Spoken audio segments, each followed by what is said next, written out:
বিসমিল্লাহির রহমানির রহিম। সুপ্রিয় শিক্ষার্থী, আসসালামু আলাইকুম। আশা করি সবাই ভালো আছো। এইচএসসি অ্যাকাউন্টিং অনলাইন ক্লাসে তোমাদের প্রত্যেককে সুস্বাগত জানাচ্ছি। তোমাদের হিসাব বিজ্ঞান দ্বিতীয় পত্রের সপ্তম অধ্যায়, যেটা মজুরি ও বেতন হিসাব রক্ষণ, এই চ্যাপ্টার থেকে আজকে হচ্ছে লেকচার 2। স্বাভাবিকভাবেই যে কোনো চ্যাপ্টারের লেকচার 1, যেটা মানে প্রথম ক্লাসটা কিন্তু খুব ইম্পর্ট্যান্ট হয়, তাই না? কারণ সেই ক্লাসে কি করা হয়, ওই চ্যাপ্টার সম্পর্কে একটা সম্যক ধারণা দেওয়ার চেষ্টা করা হয়, বেসিক নলেজ প্রদান করার চেষ্টা করা হয়। সেই চ্যাপ্টারের অঙ্কগুলো কিভাবে করতে হবে সেটার একটা ধারণা দেওয়ার চেষ্টা করা হয়। তাহলে প্রথম ক্লাসটা খুব ইম্পর্ট্যান্ট হয়। প্রথম ক্লাস যারা মিস করেছো চট করে দেখে নাও। আর আজকের লেকচার 2তে তোমাদের জন্য যা যা থাকছে সেটি হচ্ছে, তোমরা স্ক্রিনে দেখতে পাচ্ছ, এই চ্যাপ্টারের জাবেদাগুলো কিভাবে করব। প্রায় কিন্তু পরীক্ষায় জাবেদা আসে। এখন আরেকটা জিনিস বলে রাখি, এই জাবেদাগুলো কিন্তু প্রথমেই দেখলে তোমরা ভালোভাবে বুঝতে পারবে না। যখন আমরা প্র্যাকটিক্যালি অঙ্ক করব তখন কিন্তু খুব স্বাভাবিকভাবেই খুব ভালোভাবে বুঝতে পারবে। কিন্তু এই চ্যাপ্টারের যেসব জিনিসগুলো অঙ্ক করার ক্ষেত্রে খুব কাজে লাগবে সেগুলো কিন্তু আমি প্রথম ক্লাসে দিয়ে দিয়েছি। এখন আমি দ্বিতীয় ক্লাসে এই জাবেদাটা দিলাম। এগুলো নোট করে রাখবে, অঙ্ক করার জন্য এগুলো লাগবে। কারণ তোমরা যখন অঙ্ক করতে যাবা তখন কিন্তু চট করে বুঝবা এমন কোনো কথা না। কারণ বইয়ের ভিতরে অনেক কিছু আছে। এই বইয়ের অনেক কিছু থেকে যে জিনিসগুলো আমাদের অঙ্কের জন্য কাজে লাগবে সেগুলো তুলেই কিন্তু নোট করা হয়। এই নোটগুলোই তোমাদের সামনে উপস্থাপন করেছি। এবং অঙ্ক করার সময় কি সবসময় কি শুধু বই কি খুঁজতে থাকবে যে আমি অঙ্কটা কিভাবে করব, এই জাবেদাটা কিভাবে করব? নিশ্চয়ই সেটা অনেক সময় সাপেক্ষ ব্যাপার। তো সেজন্য আমরা কি করলাম, প্রথম ক্লাসে তোমাদের জন্য কি কি দিয়েছি একটু পয়েন্ট আউট করে দিই, একটু মনোযোগ দাও। প্রথম ক্লাসে আমি তোমাদের জন্য এই বেতন ও মজুরি সংক্রান্ত, যেমন বেতনের বা মজুরির উপার্জনসমূহ কী কী, কর্তনসমূহ কী কী, তারপরে এটার চার্ট কিভাবে হবে, কিভাবে অঙ্কের চার্টটা হবে আর কি সেটা, তারপরে আজকের ক্লাসে হচ্ছে জাবেদাগুলো কী কী, এগুলো কিন্তু প্রত্যেকটা নোট করে রাখবে এবং অঙ্ক করার ক্ষেত্রে চট করে সেটা ধরতে পারবে এবং মনে থাকবে, এবং অঙ্ক করতে করতে সেগুলো তোমার আয়ত্তে চলে আসবে। তো কথা না বাড়িয়ে আজকে আমি শুরু করে ফেলি। দেখো, বেতন ও মজুরি রেজিস্টারের উপাদানসমূহ হিসাবভুক্তকরণ, অ্যাকাউন্টিং ফর পেরোল এলিমেন্টস। বেতন ও মজুরি রেজিস্টার কোনো হিসাবের বই নয়, আসলে কিন্তু কোনো বই নয়। এটি বেতন সংক্রান্ত লেনদেনসমূহ হিসাবভুক্ত করার জন্য একটি প্রামাণ্য দলিল বা স্মারক বই মাত্র। এর ভিত্তিতে সাপ্তাহিক মজুরি বা মাসিক বেতন প্রদান, আয়কর প্রদান, প্রভিডেন্ট ফান্ডে চাঁদা দান ইত্যাদি ব্যয় বাবদ আলাদা আলাদা ডেবিট ভাউচারসমূহ প্রস্তুত করা হয় এবং বেতন রেজিস্টার ও ডেবিট ভাউচারসমূহের ভিত্তিতে লেনদেনসমূহ হিসাবভুক্ত করা হয়। বেতন ও মজুরি সংক্রান্ত লেনদেনসমূহ হিসাবভুক্ত করার জন্য নিম্নরূপ জাবেদা দাখিলার প্রয়োজন পড়ে। প্রায় কিন্তু তোমাদের পরীক্ষায় এই জাবেদার কথা আসে, মানে সৃজনশীল কোশ্চেনে জাবেদা দিতে বলে। তো জাবেদাগুলো কিভাবে দিতে হবে সেটি আমি দেখিয়ে দিব আজকে। তো 1 নম্বরটা দেখো, বেতন ও মজুরি তালিকার মোট ব্যয় অনুমোদিত হলে। মোট ব্যয় অনুমোদিত হলে জাবেদা কি হবে? মজুরি ব্যয় বা বেতন ব্যয় হিসাব ডেবিট, প্রদেয় মজুরি বা প্রদেয় বেতন হিসাব ক্রেডিট। 2 নম্বর হচ্ছে প্রদেয় মজুরি বা প্রদেয় বেতন, আয়কর, প্রভিডেন্ট ফান্ডে চাঁদা হিসাবভুক্ত করার জন্য। প্রদেয় মজুরি বা প্রদেয় বেতন হিসাব ডেবিট, প্রদেয় আয়কর হিসাব ক্রেডিট, প্রভিডেন্ট ফান্ডে প্রদেয় হিসাব ক্রেডিট, নিট প্রদেয় মজুরি বা নিট প্রদেয় বেতন বা প্রদেয় ভাউচার হিসাব কি? ক্রেডিট। তাহলে 1 নম্বরটা এবং 2 নম্বরটা বুঝলাম, এবং ভালোভাবে তখনই বুঝবে যখন আমরা প্র্যাকটিক্যালি অঙ্ক করব। ক্লিয়ার? আজকে নোট করে রাখো। তারপরে নাম্বার 3, মজুরি, বেতন বা আয়কর পরিশোধ করা হলে। প্রদেয় ভাউচার বা নিট মজুরি বা বেতন হিসাব ডেবিট, প্রদেয় আয়কর হিসাব ডেবিট এবং নগদান বা ব্যাংক হিসাব ক্রেডিট। যদি ক্যাশে প্রদান করা হয় তাহলে নগদান হিসাব হবে, আর যদি চেকে প্রদান করা হয় তাহলে ব্যাংক হিসাব হবে। এটা তো তোমরা জানো। এরপর 4 নম্বর দেখো, প্রভিডেন্ট ফান্ডে প্রদেয় বা কর্তৃত্ব চাঁদা উক্ত ফান্ডে স্থানান্তর করা হলে। প্রভিডেন্ট ফান্ডে প্রদেয় হিসাব ডেবিট এবং প্রভিডেন্ট ফান্ড হিসাব ক্রেডিট। ঠিক আছে, এরপরে আসো 5 নম্বর, অনুমোদিত প্রভিডেন্ট ফান্ডে নিয়োগকর্তার দান হিসাবভুক্ত করার জন্য। প্রভিডেন্ট ফান্ডে নিয়োগকর্তার দান হিসাব ডেবিট এবং প্রভিডেন্ট ফান্ড হিসাব কি? ক্রেডিট। ঠিক আছে, এরপরে আসছে কি 6 নম্বর, প্রভিডেন্ট ফান্ডের সঞ্চিত অর্থ লাভজনক শেয়ার বা সিকিউরিটিতে বিনিয়োগ করা হলে প্রভিডেন্ট ফান্ডে নিয়োগ হিসাব ডেবিট এবং নগদে যদি প্রদান করা হয় নগদান হিসাব ক্রেডিট, আর যদি চেকে প্রদান করা হয় তাহলে ব্যাংক হিসাব ক্রেডিট। তো এই 6টা জাবেদা নোট করে রাখবে এবং এগুলো মনে রাখবে, আমাদের অঙ্ক করার সময় এগুলো কাজে লাগবে। তো তোমাদের এই চ্যাপ্টারের অঙ্কসমূহ সম্পর্কে একটু ধারণা দেওয়ার জন্য খুব সোজা একটা অঙ্ক নিয়েছি, তোমরা স্ক্রিনে দেখতে পাচ্ছ।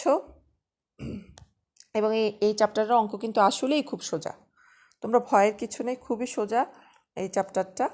তো এখানে দেখো কোশ্চেনটা একটু পড়ছি। 2021 সালের অক্টোবর মাসের নিম্নোক্ত তথ্যাবলী হতে একটি বেসরকারি কোম্পানির 3 জন অফিস কর্মচারীর বেতন বিবরণী প্রস্তুত করো। এখানে বেতন বিবরণী বলেছে, তো যেহেতু বেতন বিবরণী বলেছে তোমরা আবার বিবরণী ঘর করবা না, তোমরা সবসময় চেষ্টা করবা এর রেজিস্টার ঘর করতে। ঠিক আছে, আচ্ছা, তারপরে দেখো খাতায় এখন কি করবা, একটা ঘর করো, এরকম ঘর করে ফেলো এবং এগুলো অবশ্যই লিখবা। আমি যেগুলো সার্কেল করছি এগুলো কিন্তু না লিখলে তোমার চার্ট ফুলফিল হবে না, এগুলোর জন্য নাম্বার কেটে ফেলবে। ঠিক আছে, এগুলো অবশ্যই লিখবা এবং যাতে ভুল না হয়। স্মারক, ম্যানেজার লিখবা, হিসাব রক্ষক, ক্যাশিয়ার, প্রস্তুতকারক, করণিক, সবগুলোর জন্য স্পেসিফিক জায়গা মতো হয়। আচ্ছা, তো ঘর করে এখানে তো ক্রমিক রঙের ঘর থাকবেই, কর্মচারীদের নাম ও পদবি থাকবে এবং লাস্টের এই ঘরটা থাকবে এবং এভাবে ঘরটা করবো আর কি। আর এখানে নিট মানে বেতন, সেটার জন্য একটা, এই যে এভাবে ঘরটা করার পর এরপরে তোমরা কোশ্চেনে দেখবা যে উপার্জন কয়টা আছে। উপার্জনের জন্য একটা ঘর, মানে উপার্জন এখানে 4টা আছে, তো 4 এবং অতিরিক্ত একটা, তাহলে 5টা। অতিরিক্ত একটা মানে মোট উপার্জনের জন্য। তাহলে এখানে দেখো উপার্জন আছে 4টা ঘর করবা, এরপরে মোট উপার্জনের জন্য একটা ঘর, তাহলে কয়টা হলো? 5টা হবে। সেম এখানে কর্তনসমূহও 4টা আছে, একটা এক্সট্রা করবা, তাহলে কয়টা হলো? কর্তনও আসবে 5টা। এভাবে ঘর করব। ঘর করে এখানে যেহেতু 3 জন ব্যক্তি এখানে ক্রমিক নাম্বার দিয়ে 3 জনের নাম লিখে ফেলবো এবং 3টা এভাবে ঘর করে ফেলবো। ঠিক আছে, ওকে, তাহলে আমরা কথা না বাড়িয়ে কি করব, এগুলো পোস্টিং দিয়ে ফেলি। উপার্জন সমূহ কী কী আছে নামগুলো দেখে নামগুলো বসাবো। দেখো নামগুলো বসাচ্ছি এখানে, দেখেছো? আপ্যায়ন ভাতা। এখন এই 4টা মিলে মোট উপার্জন বা মোট বেতন। তারপরে কর্তনে আছে প্রভিডেন্ট ফান্ড, কল্যাণ তহবিল, দলীয় বীমা কিস্তি, অগ্রিম ঋণ কর্তন। এখন এই 4টার যোগফলের জন্য মোট কর্তন হিসাব। এখন এই উপার্জন থেকে কর্তন বাদ দেওয়ার জন্য নিট বেতন হিসাব।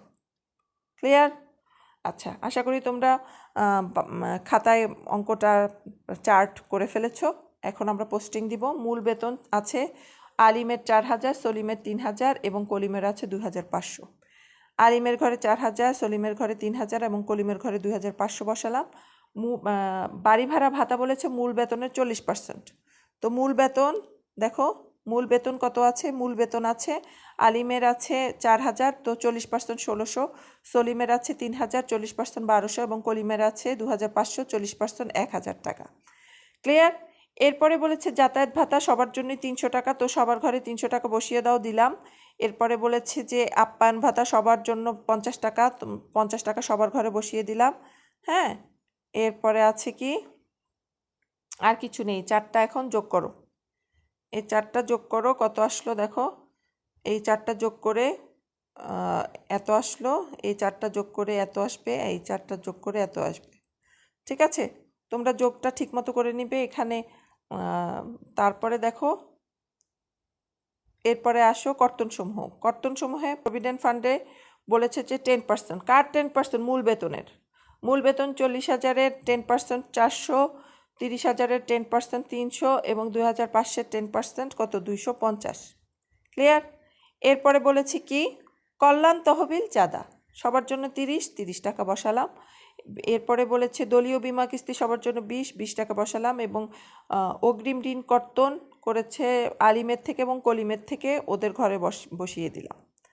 বসানোর পর এখন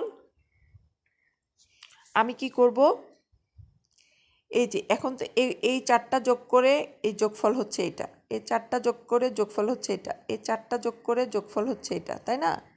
হ্যাঁ, এখন এই 4টা যোগ করে যোগফল হবে এটা, এই 4টা যোগ করে যোগফল হবে এটা, এই 4টা যোগ করে যোগফল হবে এটা। করার পর এই জিনিসটা থেকে এই জিনিসটা বাদ দিব। মোট বেতন টাকা থেকে মোট কর্তন টাকা বাদ দিব। এখন 5,950 টাকা থেকে 570 টাকা বাদ দিলে কত আসবে? 5,380। তোমরা মিলিয়ে দেখবা, এখানে ভুলও থাকতে পারে, ঠিক আছে? অনেক সময় কিন্তু বইতে ভুল থাকে। তো 5,950 থেকে 570 বাদ দিয়ে যেটা আসবে সেটা এই যে নিট বেতন টাকায় বসাবো। আবার 4,550 থেকে 350 বাদ দিলে কত আসবে? 4,200। তারপরে 3,850 থেকে 445 টাকা বাদ দিলে 3,505। ঠিক আছে? তো 3জনেরটা কমপ্লিট হলো। করার পর এই ঘরটা তিনোটা যোগ করে 9,500, এই 3টা যোগ করে 3,800, এই 3টা যোগ করে 900, এই 3টা যোগ করে 450, এই 3টা যোগ করে এটা, এই 3টা যোগ করে এটা, এই 3টা যোগ করে এটা, এই 3টা যোগ করে এটা, এই 2টা যোগ করে এটা, এই 3টা যোগ করে এটা, এবং এই 3টা যোগ করে এটা আসবে। দেখেছো অঙ্কটা কি সোজা? এই অঙ্কটা আমি তো এখন বুঝিয়ে দিলাম, এখন চট করে অঙ্কটা খাতায় করে ফেলো তো, কারণ খালি তো দেখলেই হবে না, বাসা করতে হবে। আর আর তোমরা কিন্তু অলস হবে না, অবশ্যই খুব ভালোভাবে পড়ালেখা করো, সামনে তোমাদের পরীক্ষা। তো নেক্সট ক্লাসে তোমাদের সাথে আমার দেখা হবে, কিন্তু নেক্সট ক্লাসে দেখা হতে হলে অবশ্যই আমার চ্যানেলটিকে সাবস্ক্রাইব করতে হবে, এবং পাশে থাকা যে নোটিফিকেশন যে বেলটা আছে, হ্যাঁ, সেই বেলটাকে প্রেস করে রাখো, তাহলে তোমরা নোটিফিকেশন পাবা। তো ওকে, তোমাদের জন্য পুরো ক্লাসের স্থিরচিত্রটা আরেকবার দিয়ে দিচ্ছি, একটু দেখে নাও।